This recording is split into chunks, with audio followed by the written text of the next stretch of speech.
ito na yung mga buried crayfish ko na trio, para yung ano na yan, buntis na yan. Hinihintay ko na lang mag-hatch. So ayan, katatapos ko lang siyang linisin, tinanggal ko yung mga sobrang mga lumot at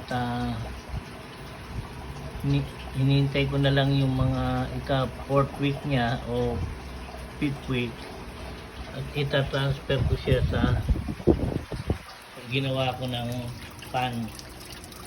Ito yung pan na paglilipatan ko pag nanganak siya. Yan, naka-ready na yan, naka-condition na yan, kompleto na siya. Bago yung pan na yan, ginawa ko lang, kapal pa ng tawag.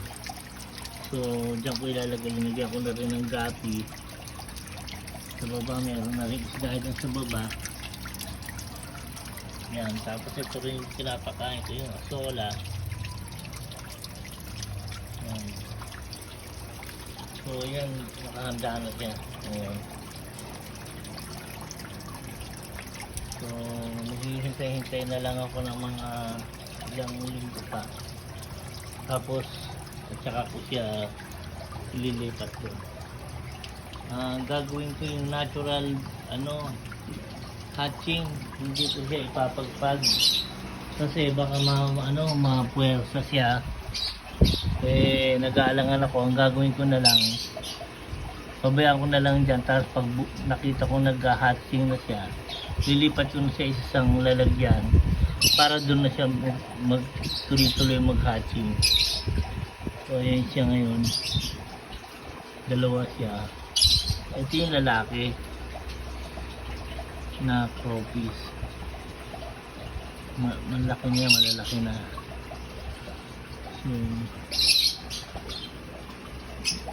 newbie pa lang ako, pero try ko lang, wala namang masama sa nagtatry.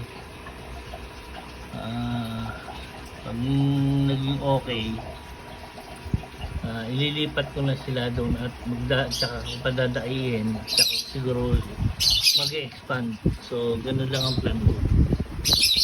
So yan, yan naman yung mga libong ko, yung mga libangan ko dito.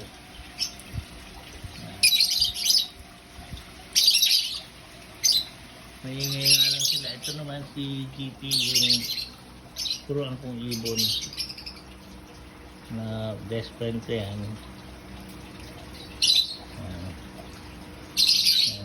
GP.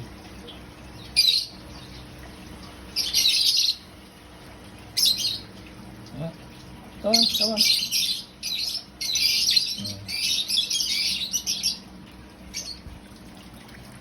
Tilapia. Kasama sa mga hobby ko, nag-aalaga rin ako ng mga halaman, mga kamatis. Yan dito sa pinaka-terrace ko yan, sinusubukan ko pa lang. Yung mga okra, kalamansi, aquatic land. Yan sila. Yung ba nag-hatching na rin, ay lumabas yan.